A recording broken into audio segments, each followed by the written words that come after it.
ঐশ্বর্যের মাজার।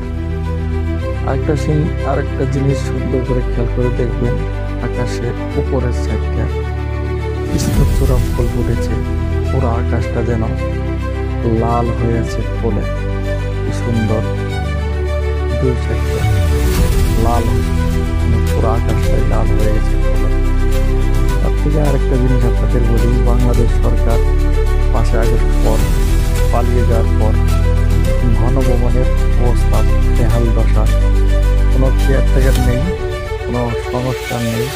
তার পাশে ওয়ালটা একদম ভেঙে চোরমার, জায়গায় জায়গায় ওটা ছেদ্র করে রাখছে। এই দেখে খেয়াল করলে দেখতে পাবেন এই গণভবনের অবস্থা খুবই খারাপ অবস্থা।